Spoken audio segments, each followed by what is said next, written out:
Hello, everybody. I'm Art, ex-family scapegoat who has gone no contact. And today I want to talk about something that's so important because it affects so many of us survivors of narcissistic family systems. Um, it's an experience that shaped me and that directed much of my life. And it's an experience that outsiders and enablers will never comprehend because they have not lived it. And I'm talking about trauma overload. Now, trauma overload is what happens when your nervous system has been pushed past its capacity for far too long. It develops when you spent years being bullied and gaslit and minimized and blamed and emotionally attacked by the people who were supposed to protect you. It's something that's beyond a panic attack. It's the point where emotional pain becomes so intense and so overwhelming that your body reacts as if it's physically being torn apart from the inside.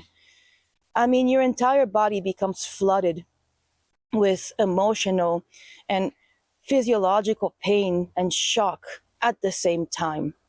And this pain is unlike anything that I've ever known. I mean, I've had back surgery. I've had an ectopic pregnancy. I've had a broken leg. I've lived through panic attacks as well. And nothing physical compares to the pain of trauma overload. And yet this happens to survivors. When it happens to us survivors, it's treated like childish behavior. It's mocked, it's minimized, it's dismissed, and it's used as proof that we're crazy, that we're unstable, that we're dramatic, that we're that we behave like toddlers. Now, trauma overload is recognized in clinical practice under different names. You have emotional shock response, acute stress collapse, dysregulated sympathetic discharge. So if you want to do more research on this topic, those are the clinical terms that you can look up. But at the end of the day, for scapegoats who experience this pain, the suffering itself is caused by systemic abuse, and the response is more abuse layered on top of it. Now, I believe that if any of our enablers, the family members, that enabled the narcissist, that sympathize with the narcissistic parent, with our abuser, strangers, if any of those people were put in our bodies for even 1 minute during a trauma overload episode, I think that every moral lecture they have ever given us would collapse entirely. These are the people who tell us that we only have one parent, that we should forgive, that we should show compassion to the person that traumatized us and caused us pain. But those are just words. Those are just empty words because they don't understand what is really going on beneath the surface. If they felt what trauma overload actually is, if they felt how it rips through your flesh and your body from the inside out, if they felt the level of internal destruction that makes you completely unable to even register that you're causing yourself physical injuries during the breakdown, they would not be able to function.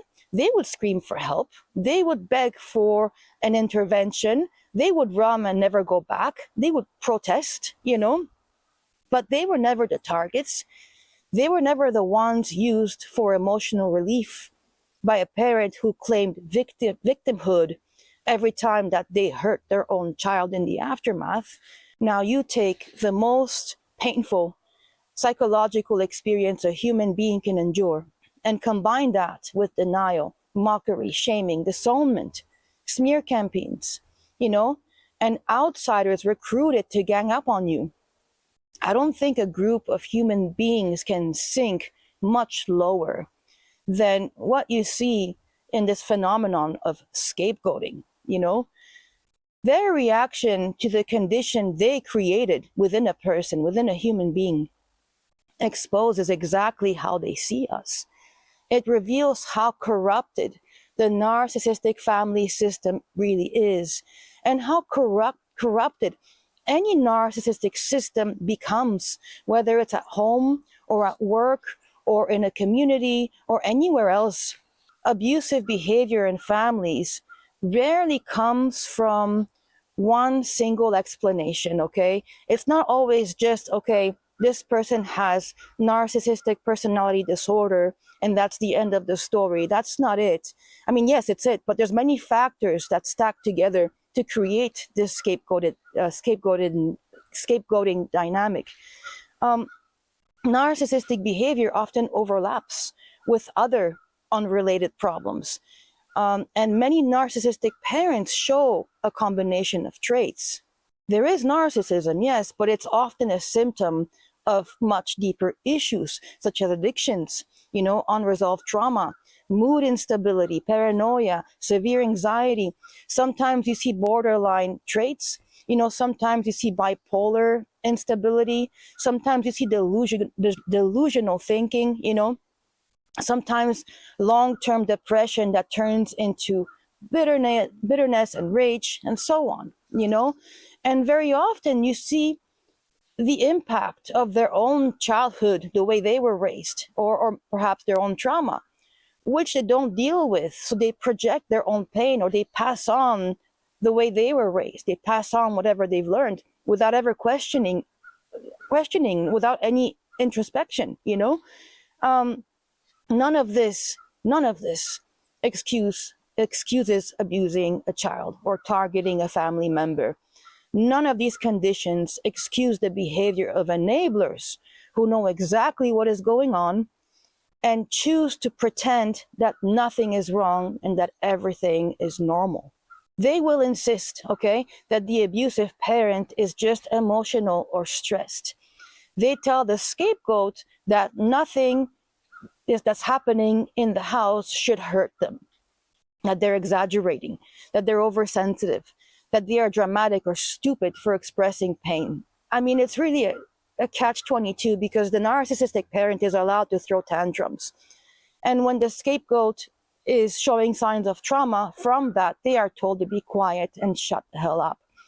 Their instability becomes an excuse. There's no consequences, there's no treatment, there's no expectation of any improvement, there's just shoulder shrugging. Growing up, I was told to accept that my mother was as she was and to get used to her behavior, to stay quiet. And I'm not even talking about the times that she hurt me. I'm talking about times where, as her daughter, who still loved her, I tried to warn the adults around me that she was unwell and that she needed help.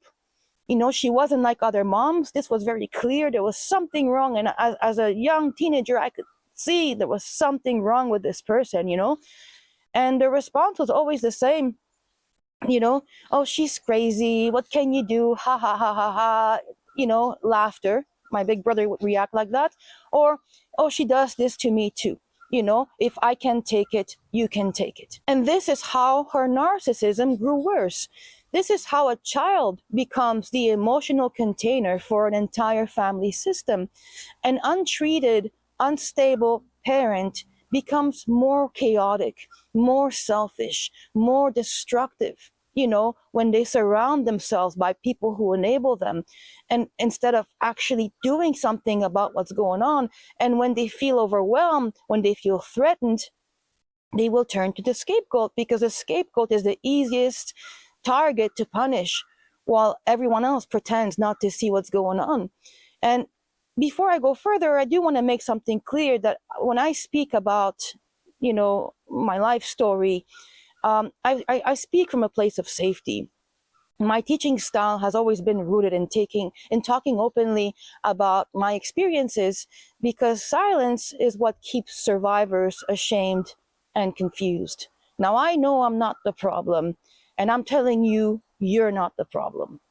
I was diagnosed with a panic disorder, but no one ever explained to me what trauma overload was. I did not know there was a difference.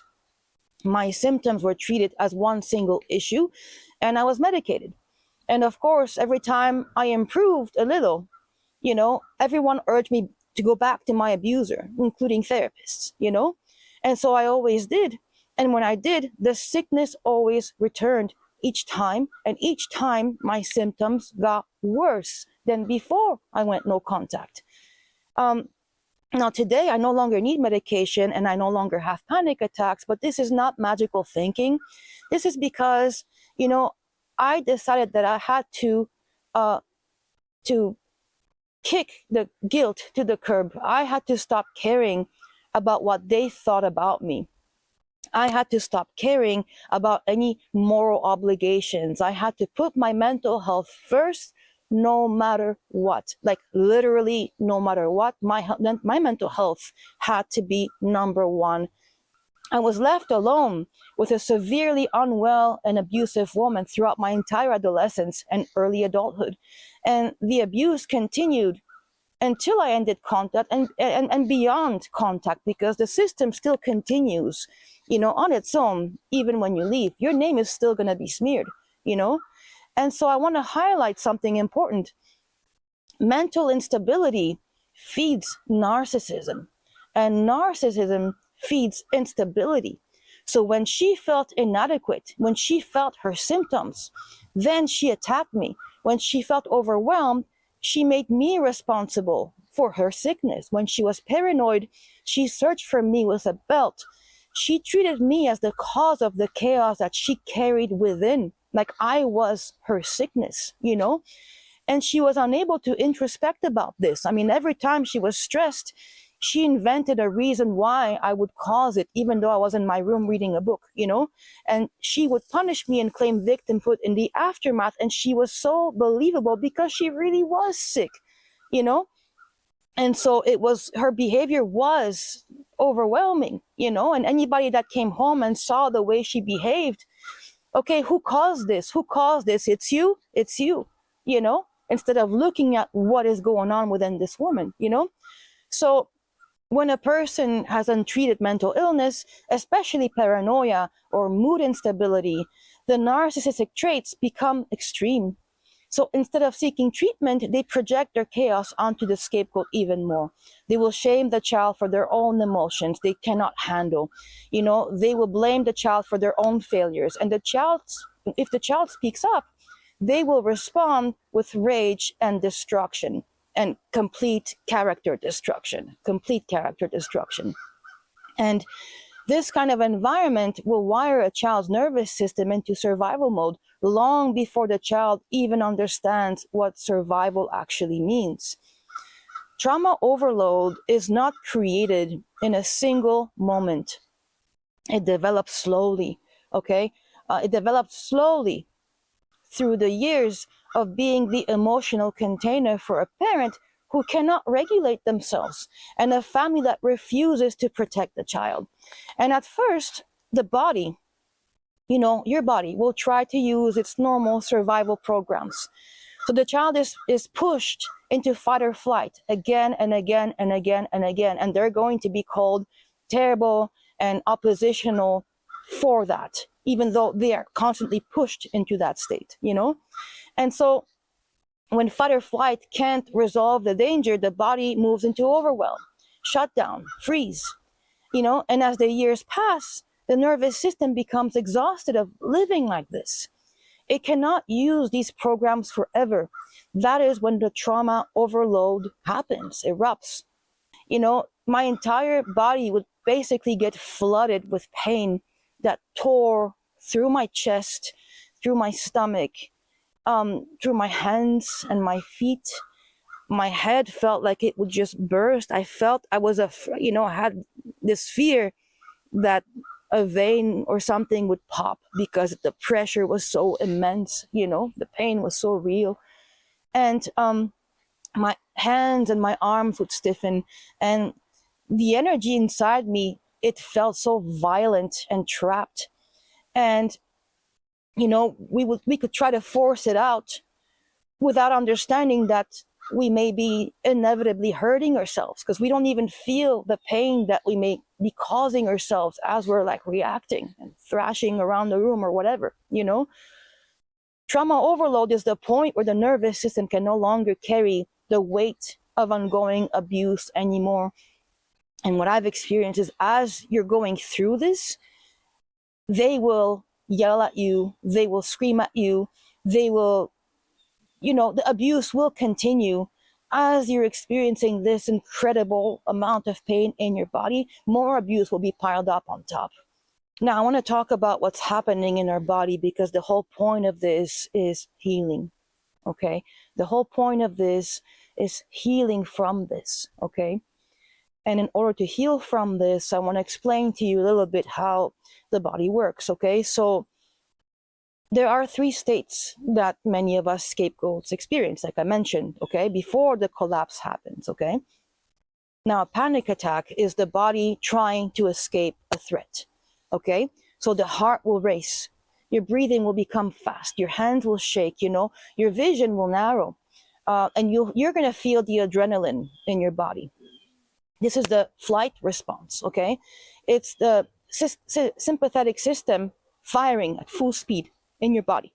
This is your body saying, danger, get out, escape, go, run. Most scapegoats know this state very well because we grew up walking on eggshells, and the system learns to scan for danger every moment of the day.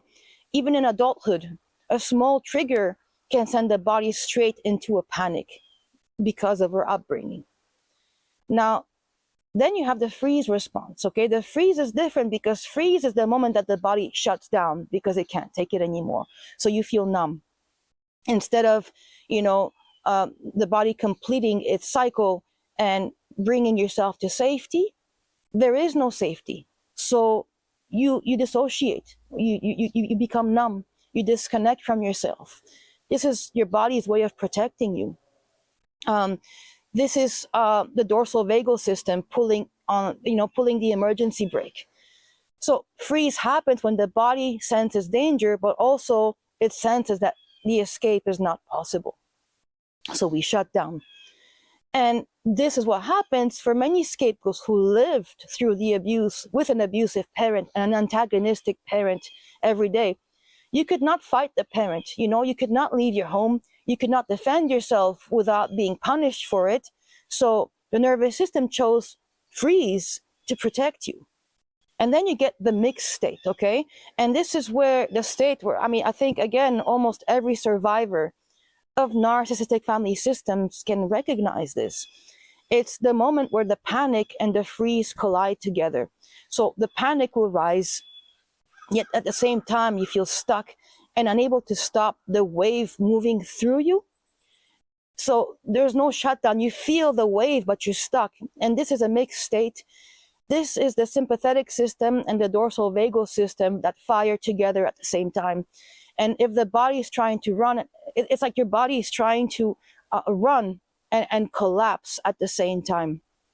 So this mixed state will happen when the internal container, you can call it like, your body is like an internal container for all your feelings and emotion. It's full, So the body can't hold the emotional weight anymore of what's going on. So it begins to break open. So mixed states can appear quickly when you're triggered.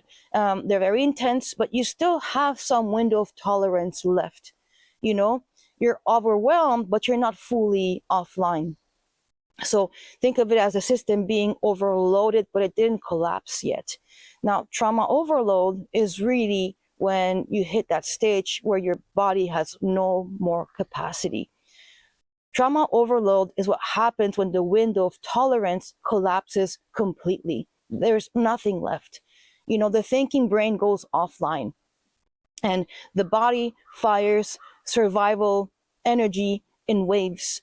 The sympathetic and parasympathetic system, flip back and forth, and they will fire at the same time.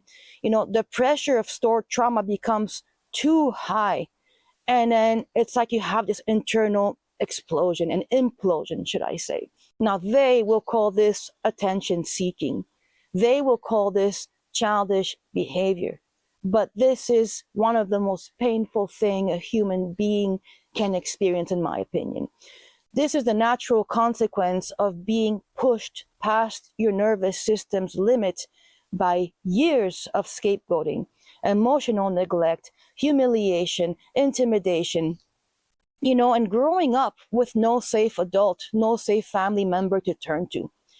Trauma overload is the body saying, I can't survive this anymore. So when you live the lifetime of being targeted by a parent, trauma overload can be triggered far away from the original abuser. I mean, maybe you're arguing with your partner. Maybe a coworker talks down to you. Maybe someone gives the same condescending smile your abuser wore while they were tearing you apart, and that becomes a trigger for you. The any small thing that can bring you back, that can remind you of the past, can open these old wounds. Now, what's important to understand is that trauma triggers actually don't care about logic, because this is not your thinking, this is your feeling. This is not about the content of the argument. It's not about what your coworker said. It's not about what your partner said. You are responding. You're responding to the emotional tone. Your body is recognizing the emotional tone. In other words, your body isn't reacting to that event. It's reacting to the decades long pattern, that the event resembles. So feeling unseen, you feel unseen, you get triggered. You feel unsafe, that's it, you're triggered. You feel trapped, triggered. You feel powerless, triggered. You feel misunderstood, triggered. And these sensations can send the system into an overload that you can't control anymore because of years and years and years of conditioning. It feels like the thinking brain shuts off and you can't regulate anything anymore. Emotional pain becomes physical pain, and survival energy comes in waves, and you can't ground or contain it. The body breaks open because the container is overflowing.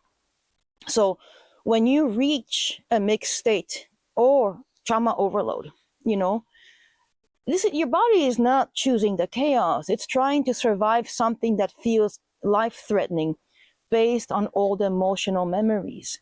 So in these moments, logic does not help because the thinking brain is actually either partly or fully offline. So what you need to do is actually work directly with your body. So the goal is not to fix the emotion, okay? Your emotions need to come out. You can't will them away. They are a part of you, and your body is sending you a signal. There's danger, so suppressing it won't work. The goal is to help your system stop drowning in that emotion. That's the goal. The idea is for you to ground your body in the simplest way possible, so that you can feel the safety and contained within yourself again. One thing that you can do, for example, is place your hand on your chest and place your hand on your stomach, and feel the weight of your hand against your chest and against your stomach, against your skin, and slow your exhale. So you inhale, but make your exhale longer than your inhale. So really feel your hands, on your body. You can also take your hand and put it on the point specifically where you feel the pain. So it's if it's, in the middle of your body, or if it's on your chest, if it's on your jaw, you can put your hand, make a cup with your hands and put your hand on that spot, sort of to share the load of what your body is feeling with your hand. I found that's really helpful, creating a physical sort of containment for yourself is really important. What really works for me as well is pressing my feet firmly on the ground and pushing my feet in the ground. You can also hold your own arm, like give yourself a hug. So you hold your arms and your shoulders. Another thing you can do is lean your back against the wall. That is something that you can do. Personally, that doesn't work for me, and that's why I want to share with you, because you have all these techniques, but they won't always work for all of us. For me, putting my back against the wall is grounds for me to start, like, thrashing against the wall. It's a part of how I responded, you know? So being against the wall for me wasn't good, but putting my feet on the ground was good. But that's what works for me. So you have to find out what works for you. And, you know, practice these exercises daily, not just when it happens to you, because you get used to practicing doing those exercises every day, you know, like at night, for example. If you feel the anxiety, put your hand on your stomach or do any of the exercises that I talked about, you know. Another thing that you can do is give your survival energy somewhere to go. This is really, really helpful as well. So mixed state and overload often come with shaking and pressure, violent trapped energy, you know. So let that energy move through you and release it safely. So, for example, for me, a lot of it, you know, my hand would shake and stiffen at the same time. That was something that I felt. So, you know, for me, putting my hands against the wall and pushing for a bit and then release and push and release, I found that really helpful. I mean, you can squeeze a pillow. You can let your arms shake, your entire body, let your body shake. You know, every time you feel the wave come, start shake it out, you know. There was a really nice exercise by Dr. Levine, which was the voo sound, and I really enjoy that one. You take a breath, voo, and then you feel it, the vibration, you know, across your chest. That's a really nice, that felt quite nice to me. So all of these sort of allow the energy to discharge without harming yourself, you know. So it's basically for you to find ways to discharge your energy without harming yourself, but you have to do it every day. Not just when the panic attack or freeze or overwhelm happens. It's really do these exercises every single day as part of your routine, you know, and that will strengthen you, especially for when you get into overwhelm, because then you will automatically turn to those exercises to help yourself. And then another one that is really useful is you scan the environment for something safe. So you basically scan your eyes around the room, and then you let your eyes fall on objects or things that feel either neutral or safe. So I'm scanning around, I see a squirrel, I see a bird, I see the trees, I see the snowfall, you know. Scan around where you are and allow your eyes to rest on something that's neutral or safe, okay? So, you know, when you finally come out of the state, the most important question that you ask yourself in the aftermath is not necessarily what happened in the room, rather, what is your body believing that was happening? Did you feel unseen? Did you feel trapped? Did you feel powerless? Did you feel misunderstood? Did you feel unsafe? Ask yourself, you know, what trigger are you dealing with? What really happened? What was your body believing in that moment? Because these are the emotional signatures of your childhood trauma. Your nervous system reacts to the old pattern, not to the current situation. So it gives you a roadmap to a major trigger that you can start working on healing. You know, this is basically a door for you to find out where your deepest wound is. So your reaction to that feeling is your conditioning, right? Is your conditioning from childhood. And these patterns were created when you were young and helpless, and they can be healed. The nervous system can learn new states, okay? It can learn that the danger is over. You can learn to live your life in safety, and you can learn to feel good and to be happy, you know? However, healing does not mean that you'll never get triggered again. Healing means that when you do, you know, when you get triggered, if you get triggered, you know what's happening and you know what your body needs, and you know how to take care of yourself, and you know how to bring your body back. So this is the focus, okay? You will still feel the waves, but you won't drown in them anymore. You'll be able to safely contain them, let the emotions go through you, and then do what you need to do to protect yourself, you know? I mean, I think of many of those unhealed wounds come from the fact that a part of us really believed in the poison that the abuser fed us. A part of us is desperate for their love and approval. And so a big part to work on, that we have to work on, is really separating ourselves and our worth from the way that we were treated. You have to separate how you feel about yourself, your worth, from the poison that comes out of their mouth. And this is one of the hardest psychological tasks that you will ever face, because you were trained from childhood to believe that what happened to you was love, that chaos is normal and that your pain is disrespectful to your family, basically. You are conditioned to believe that compassion means tolerating abuse. Okay, that being good, doing the right thing, is tolerating abuse.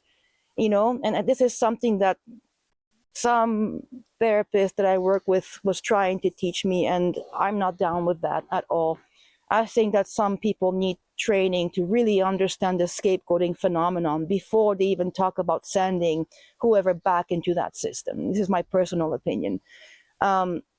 So you were conditioned to think that compassion means tolerating abuse, and that loyalty means sacrificing your sanity, that love means erasing yourself, and that staying silent is you being mature, and that leaving is you being a traitor. A sick system will always call the healthy person doing the healthy right thing, they will call them a traitor. They will call them dysfunctional and the problem, when in fact it's the other way around. Now, because of this, you can't go back to the people who caused your trauma and expect them to resolve your guilt and your shame and your confusion, because that's essentially what we're trying to do when we beg for them to see us. We want them to resolve the pain they cause within us. But we're not going to find healing there. Guilt and shame, they're tools. Your nervous system being all over the place, these are all tools that they will use against you so that they can continue living their dysfunctional life while blaming you for everything that's going wrong with the family. So they don't want you to heal. They don't want you to get better. They don't want you to, do well in your life. They want you to stay sick, because then that confirms their narrative, the things they tell themselves, so that they can continue living their life the way they do. So listening to my body became, as a survivor, a scapegoat survivor of my narcissistic family system, listening to my body became the only path I had left in the end, even if it made them angry. Even when they accused me of exaggerating and of acting like a toddler, even when they did not believe me, even when they tried to shame me back into my role again and again and again. Because in the end, the thing that actually stopped my healing for years, it wasn't my mother still scapegoating me and hating me, because at that point, after a point, I became an adult and I had the power to walk away. I had the power to say no. But it was the stored trauma in my system that could get triggered with one word, one look, one smile, one story, and that she would tell to, discredit me or whatever, and just that would bring my entire body back into this state of powerlessness, which is what I felt when I was a child. Not just powerlessness, but an overload of pain that I could no longer control. I mean, this is the accumulation, right? And so the fact that your family and my family refuse to acknowledge this reality, that they don't believe me or you, they don't care. It was these cycles that just, when I went back and then I relived this overload, even as an adult, right? And I relived this overload. It was basically the cycles of my childhood repeating themselves over and over again. Even as an adult, I was still stuck in a cycle that I was in as a child. It was history repeating itself. It was me screaming out for pain and everybody mocking me for feeling the pain that was caused by my mother. And that continued on in adulthood. Physically, I was still in those cycles despite the fact that I was an adult. And this is what trauma stored in the body does, And this is one of the hardest truths a scapegoat has to face. It's devastating to realize that the people who raised you never actually truly cared about your well-being, because if they did, you wouldn't have gotten this sick. I mean, how long has it been going on for you in your life? How long is still going on still? How long? How long before we finally wake up and go, you know what? I don't think that they treat me as a human being. I don't think that they treat me as I'm at the same level as them. I don't think they have any empathy for me. You know, they didn't stop hurting you because, well, because they don't see you the same way that they see themselves. I mean, they're up there and you're down there. I mean, this what scapegoating is. And yet they train you and me to believe that all of this is love and family. I mean, go figure. So when I set boundaries, when you set boundaries, we're called traitors. And, personally, I reached a point where I told myself, fine, if protecting myself makes me a traitor, then I will be a traitor. I would rather be a healthy traitor than a loyal scapegoat driven to self-destruction and living through this level of pain. I built my own inner world. I separated myself from them emotionally completely. And over time, I created my own bubble of safety, my own life where peace actually exists. And that's what really began to heal me. Is not trying to change a system that refuses to heal itself. It's choosing instead to um, step out of the system, not just physically, but emotionally, internally. Is no longer, you know, seeking for them to solve what I'm feeling. They're not going to solve them. I'm going to solve it. They're not going to solve it. I'm going to solve it. Your nervous system learns safety through body first, and then the mind follows. Okay, so you heal the body first and the mind follows. And this applies to everything, even something like starting to exercise. And when you're not used to exercising, and at first your mind may resist, oh, I don't want to go to the gym, it will hesitate or whatever, but then when your body begins to move, the mind eventually comes along. And so it's the same way, learning to pay close attention to your body, to listen to its signals, to reconnect with it slowly and consistently. It becomes one of the most important steps in your healing journey, is really connecting with your body. These practices open the door, but you have to walk through it with your choices, your boundaries, and your self-trust. They are not going to give you permission to do that, so don't wait for it. It has to come from within you. Healing from this kind of trauma, it's not like a one-time event. It's a lifelong practice of respecting your safety zones, listening to your body, communicating with yourself, being honest with yourself, and accepting that the people who call themselves family will never see you or understand you or treat you like a human being. And eventually, yes, you can create your own family, and animals count as family, by the way. In my opinion, animals will often show way more loyalty, safety, and consistency, safety especially, than the people that we were born to, Now, you can begin healing even if you're inside the system. But when you do, I recommend that you do it quietly, privately, internally. Don't announce it. Don't make a big statement. Just, it's about you. It's an internal shift. There's no outside opinions required for this. So by separating your sense of worth from their behavior, this is really an internal shift. They are not involved in your healing and will never be. You don't need their validation to heal, and you don't need their beliefs to know that your body is telling the truth. You don't need their approval to exist, and you don't need their permission to make a single decision in your life. And I know it's terrifying to trust yourself when you've been trained not to, but trusting yourself is the only thing, I think, in my opinion, that will really lead you to safety. Don't trust them and their opinions. Trust your body. Trust what your nervous system is telling you. Trust you, and your nervous system is proof that you survived something you were never meant to survive in the first place. You have a lot of power within you.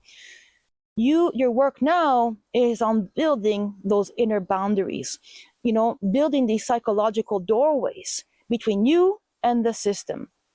A place inside yourself where you can stand and say their behavior is a reflection of their disorder, their fears, their narratives. It's nothing to do with my worth. It's not my identity, and it's not my fate.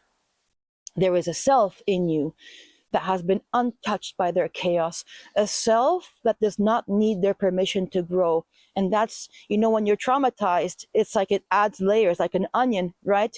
You have all these reactions and triggers and things, but when you start peeling away at all those layers, you actually find your true self deep down inside, untouched and waiting for you to discover it, really. And it's a self within you that's older and wiser and, more whole than the story that they forced on you. Or and you will discover this self when you start to focus on your inner world without feeling guilty about it. Now, truly listening to my body is what really obliterated the guilt. Nothing else really worked. I mean, of course, a little bit, yes, but really, you can't argue with your nervous system. You can't. So if you really start to pay attention to your body, you can't argue with it. Your body will tell you what's up, whether you want it or not.